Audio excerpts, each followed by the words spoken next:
Cocoa ক্লান্ত হয়ে গেছে, এসি বছরে ঝাঁপাচ্ছে না, আজকে অনেকটা ঝাঁপিয়েছে। কিন্তু একটা কাজ করো, পরোটা ভেজে দাও। লুচি আর হবে না,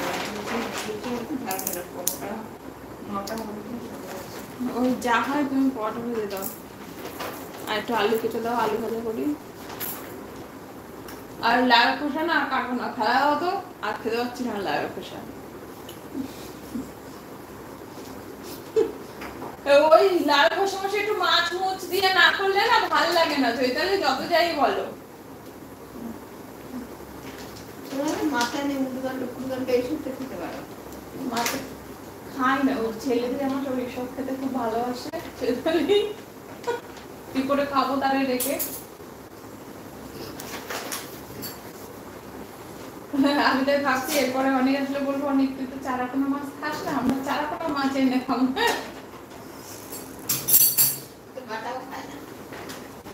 ও কিন্তু আগে চারাপোনা মাছ বাটা বছর দাদুর সামনে ওইয়া আনতো, আর এনে এনে দিত, আর এরা ওইয়া খাইতো সব কটা বাচ্চা। বাটা পার্শে, পার্শে মাছ আমার ছেলে এমনি ভালো খায়, কিন্তু ওই যে চারাপোনা আর এখন দেখতে তো বাটা আর পার্শে আর চারাপোনা মাছ, এসব মাছ বাটা মাছ আমার ছেলে ভাজা খেত ডাল দিয়ে, ও খুব সুন্দর। মানে আমার ছেলে খেত, আমার ভাই খেত না, ওই ভাই খেত না বলে আমার ঘরে বাটা মাছ চারাপোনা মাছ আনা বন্ধ হয়ে গেছে।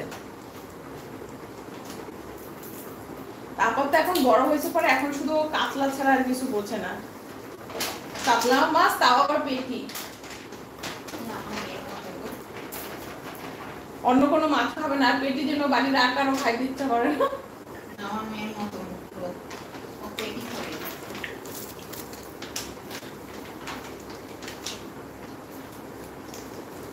পেটিতে যে কাটা নেই, আর যখন সলিড মাছটা বেরোয়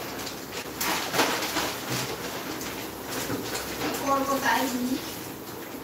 সেটাই, ওই যে বাজার থেকে মাছ আনতে এখন ওই খালি তোমার দাদাকে বলি শুধু পেটি দেখে মাছ আনবা, তার ছেলেমেয়েরা খাবে না, যদি না খাই তখন আবার খারাপ লাগে।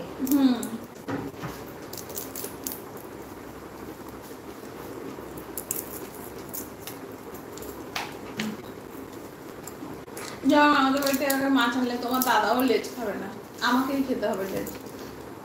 তারপরে তো এখন তোমার দাদাকে বলে বলে খাওয়া করে, খাও আর নাহলে কিন্তু ফেলা দাও, আমি খাবো না।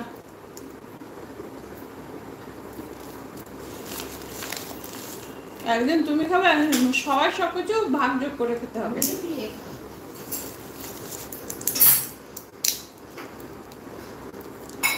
ত্যাগের দবি হয়ে অনেক বেঁচেছি, আর ত্যাগ করতে পারছি না, আলটিমেটলি কিছুই পেলাম না ত্যাগ করে। ছেলে কি এ বাড়িতে মা বাবার কাছে? পড়নি পড়নি কি করে বাড়িতে?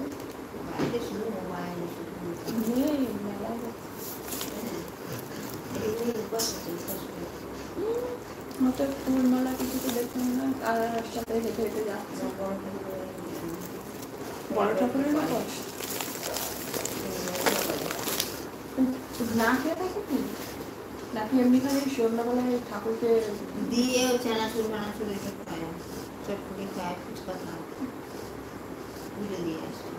আর এমনি সারাদিন সারাদিন কিছু খাবে না, ওই পুজোটা দিয়ে এসে তারপরে চটপটি ফুচকা এটা পুজো দিলে আবার তাহলে উপোস থাকলে সেই সব খেয়ে থাকে। পুজোর ওখানে থাকে এই তো বড় না না, যারা ওইভাবে পুজো দেয় তারা তো পুজো অবধি থাকে না, যাই বিকেলে পুজো করতে আসে। তাহলে ওটা তো ডেইলি দিয়ে অনেকেই দেয় ওইভাবে দিয়ে ঠাকুরকে তেল প্রসাদ প্রদীপ দিয়ে উপোস তো থাকে না তারা। আর যারা পুজো করবে অঞ্জলি দেবে তারা একমাত্র উপোস থাকে।